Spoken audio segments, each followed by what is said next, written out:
여러분 안녕하십니까? 여수 MBC 뉴스투데이입니다. 여수세계 섬박람회가 2년 앞으로 다가왔습니다. 섬의 가치를 재조명하는 미래지향형 축제로 개최될 예정인데요. 지역 발전에 새로운 동력이 될 수 있을지 관심이 높아지고 있습니다. 첫 소식 최우식 기자입니다. 지난 6월 행안부와 전남도 여수시가 국내 7개 섬 관련 기관단체와 협약을 맺고 2026 여수세계 섬박람회 성공을 다짐했습니다. 지난해 섬박람회 기본계획도 확정했고 올 초에는 조직위원회가 공식 출범해 박람회장 조성과 전시 연출, 참가국 유치 등 본격적인 박람회 준비를 시작했습니다. 진모지구 주 행사장이 될 것입니다. 이 진모지구는 18만 평방미터 정도 되고 여기에 8개 주제관을 포함한 8개의 관들이 설립이 되고 아마 여수 세계섬 박람회를 상징하는 랜드마크 조형물도 설치될 예정이고 섬박람회는 2026년 9월 5일부터 2달 동안 돌산 진모지구와 여수 세계박람회장, 개도와 금오도 일원에서 열립니다. 총 사업비는 248억 원, 전시와 공연, 체험의 차별화를 위한 2,479억 원 규모의 연계 사업이 병행됩니다. 국비, 지방비 포함하고 사업 수익까지 해서 248억입니다. 그건 많이 부족합니다. 그래서 지금 여수시와 조직위가 협력해서 102개 사업, 한 3천억 가까운 연계 사업을 발굴하고 있습니다. 섬 바다와 미래를 잇따라는 주제로 첨단 디지털 기술을 활용한 다양한 전시와 화려한 공연이 이어지고 친환경 드론 택시, UAM 시연이나 섬 관광을 위한 호핑 투어와 크루즈 등 섬에서 펼쳐질 무한한 미래를 엿볼 수 있는 콘텐츠들을 선보이게 됩니다. 국제섬 포럼과 세계 섬도시 대회 등 전 세계 30여 개 나라가 섬을 매개체로 생태와 환경, 관광과 경제를 함께 고민하는 해양 연대의 기틀도 만들어집니다. 여수시는 특히 세계 최초의 섬을 주제로 한 메가 이벤트인 만큼 섬 문화의 향유와 섬 산업의 발전을 통한 관광 자원화와 신성장 동력 발굴도 기대하고 있습니다. 여수가 수산업으로 그동안에는 먹고 살았지만은 그 수산업이 환경 파괴와 그다음에 이제 그 어족 자원의 고갈로 해가지고 굉장히 어려워졌잖아요. 근데 그걸 다행스럽게 관광이 조금 메꾸고 있는 형편입니다, 현재. 근데 이 세계 섬박람회를 통해서는 이러한 섬이 앞으로 관광 이후 대체될 수 있는 미래 비전을 또 섬 박람회를 통해 2012년 여수 엑스포 정신을 계승하고 지속 가능한 해양의 현명한 이용의 방향성도 전 세계에 제시한다는 구상입니다. 과거 고립과 단절의 상징이었던 섬이 2026 여수 세계섬 박람회를 계기로 인류와 공존하는 생태섬, 보물섬, 미래섬이라는 새로운 패러다임으로 다가설 전망입니다. MBC 뉴스 최우식입니다. 네, 하지만 박람회 성공 개최를 위해서는 풀어야 할 과제도 적지 않습니다. 행사장 접근성을 개선하고 연계 사업을 포함해 2,500억 원에 달하는 예산 확보도 차질 없이 진행해야 합니다. 이어서 최황지 기자입니다.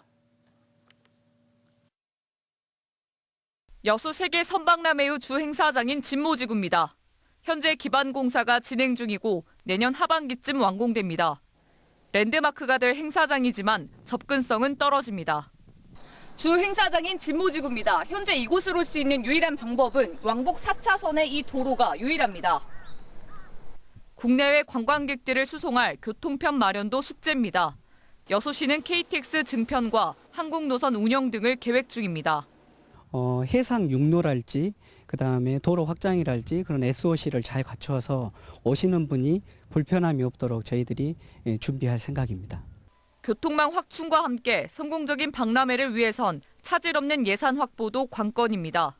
총 사업비는 248억 원으로 본 행사 외에 계획돼 있는 연계 행사를 치르는 데는 턱없이 모자랍니다. 여수시뿐만 아니라 전남도 정부와의 긴밀한 협조가 절실한 이유입니다.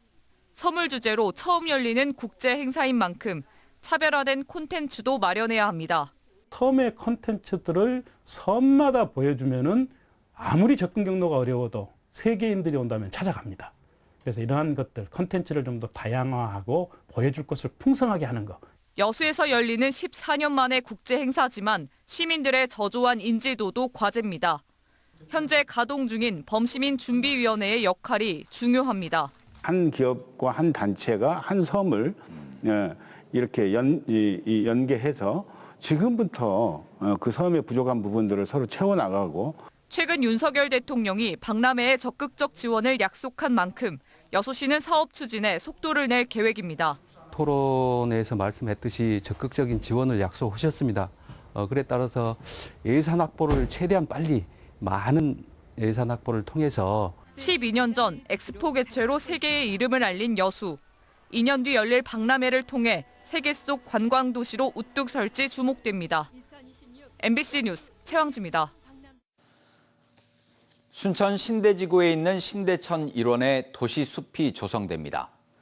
순천시는 산림청이 주관하는 기후대응 도시숲 조성사업 대상지로 선정돼 정부 예산 10억 원을 확보했으며 신대천 일원에 2헥타르 규모의 도시숲과 산책로 등을 조성할 계획이라고 밝혔습니다. 순천시는 현재 진행하고 있는 신대천 정비 사업과 연계해 친수 공간을 확보하는 등 시너지 효과를 극대화할 예정입니다. 여수시 의회가 행정사무감사를 앞두고 다음 달 30일까지 시민 제보를 받습니다. 제보 대상은 부당행정과 제도 개선 사항, 예산 낭비 사례와 생활 불편 사항 등이며 익명 제보와 인신 공격, 재판이나 수사 중인 사항은 제외됩니다. 접수된 시민 제보는 오는 11월 20일부터 28일까지 진행되는 행정사무감사의 참고 자료로 활용되며 처리 결과는 감사가 종료된 이후 의회 홈페이지에 공개될 예정입니다. 최근 취업 시장이 얼어붙으면서 청년들의 고민이 깊어지고 있는데요. 지역에서 열린 대기업 채용 박람회에 취업 준비생 수백 명이 몰렸습니다. 유민호 기자입니다. 최근 전남의 고용 환경이 나빠진 것으로 나타났습니다. 지난달 기준 전남의 취업자 수는 101만 2천 명으로 지난해보다 11,000명 줄었습니다. 5개월 만에 가장 낮은 수준입니다. 석유화학 산업의 부진이 길어지면서 여수 국가산단의 위기감마저 감돕니다. 고민이 큰 건 취업 시장에 뛰어들 청년들. 학교 졸업을 앞두고 좋은 일자리를 얻을 수 있을지 걱정이 앞섭니다. 여수 고용노동지청이 주최한 여수산단 대기업 채용박람회에 취업준비생 수백 명이 몰렸습니다. 취업 준비하는데 아는 게 거의 없다 보니까 막막해서 여러 기업들 좀 상담 받으면서 취업 준비 어떻게 해야 될지 알고 싶어서 왔습니다. 기업 홍보관은 채용 담당자와 상담을 하려는 긴 줄이 생겼습니다. 그 자격증도 꼭 공부를 하시고 그거 2개가 있으시면은 저희 회사에 오기가 되게 쉬우세요. 청년들은 저마다 직무에 관한 궁금한 점과 어떤 강점을 갖춰야 하는지를 물으며 취업 정보를 쌓아갔습니다.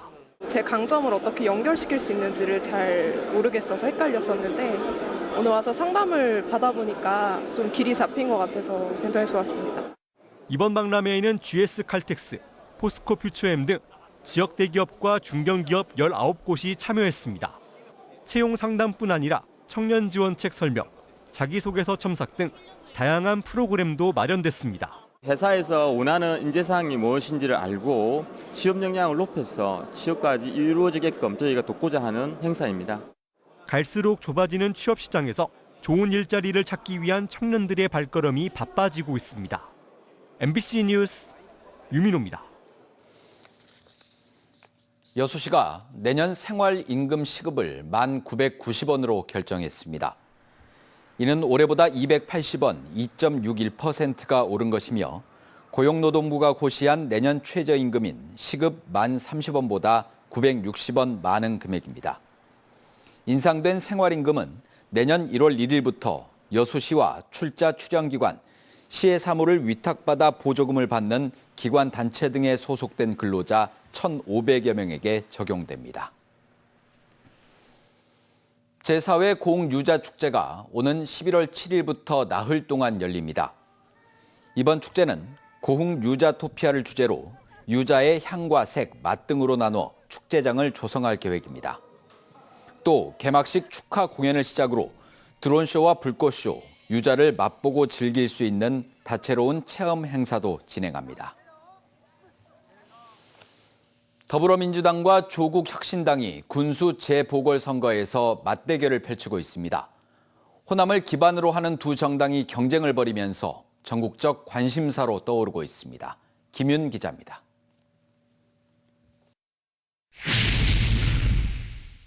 지난 23일 더불어민주당 최고위원회가 열린 영광군수 후보 사무실. 민주당 이재명 대표가 참석해 가슴이 콱 막혔던 기억을 풀어놓습니다. 특정 지역에서는 당신들이 사실상 장기 집권하고 있지 않냐. 그런데 그 지역의 정치가 다른 보수 정당이 영구 지배하고 있는 지역의 정치와 다르다는 것을 당신들이 보여줬냐. 이렇게 물어서 제가 갑자기 숨이 콱 막혔던 기억이 있습니다. 수도권에서는 여야가 치열하게 경쟁하다 보니 색다른 정책이 나올 수밖에 없다는 말도 덧붙였습니다. 조국혁신당 조국 대표도 민주당 일색의 전남 정치에서 재보궐선거는 경쟁 실정이 가져온 불상사라고 직격했습니다. 그럼 재보궐선거가 왜 자꾸 호남 지역에서 반복해서 일어나고 있는가? 저는 경쟁이 없었기 때문이라고 생각합니다. 그러다 보니 선거법 위반이건 돈 문제건 등등으로 인해서 시장 군수분들이 중도 사퇴하고 여러 가지 일이 불상사가 발생하고 있지 않습니까? 영광과 곡성에서 두 정당의 경쟁은 지역 소멸 위기에 처한 전남의 정치의 효율과 효능을 보여줄 수 있는지도 관심입니다. 민주당은 일단 이재명 대표의 대표 공약인 기본소득을 내세우고 있습니다. 1인당 예산이 1,500만 원씩 되는데 물론 여러 가지 제약 요인이 있지만 그중에 약 100만 원 정도만 이렇게 잘 절감하고 바꿔가지고 기본소득하고 그 기본소득으로 지역화폐로 지급해서 동네에서만 돈 쓰게 하면 동네 경제가 확 살지 않습니까? 조국혁신당은 행복지원금 등을 약속하며 내 삶에 가장 가까운 공약임을 강조하고 있습니다. 전 국민 대상 행복지원금 지급, 즉 국민행복 민생종합세트를 마련했습니다. 제가 호남 사람은 아니지만 호남 말을 빌어 하자면 이런 솔찬히 쌈박한 공약 들어보셨습니까? 인구 5만여 명의 영광군 그리고 2만 6천여 명의 곡성군 두 지역을 합해서 10만 명도 미치지 못하는 곳에서 벌어지는 군수선거지만 민주당도 조국혁신당도 작은 선거로만은 보지 않고 있습니다.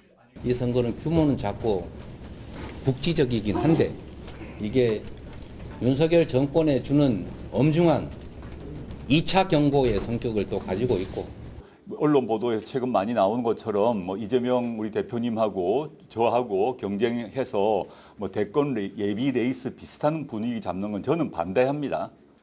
작지만 큰 선거로 발전하고 있는 영광과 곡성 군수 선거.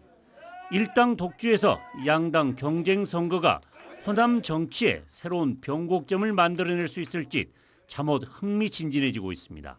MBC 뉴스 김윤입니다. 지난 주말 쏟아진 역대급 폭우로 전남에서 170억 원이 넘는 재산 피해가 발생한 것으로 집계됐습니다. 전라남도 재난안전대책본부는 이번 폭우로 주택 520여 채와 전통시장 150여 곳이 침수 피해를 입었다고 밝혔습니다. 또 벼 8천여 헥타르가 쓰러지고 56헥타르의 농경지가 유실됐습니다.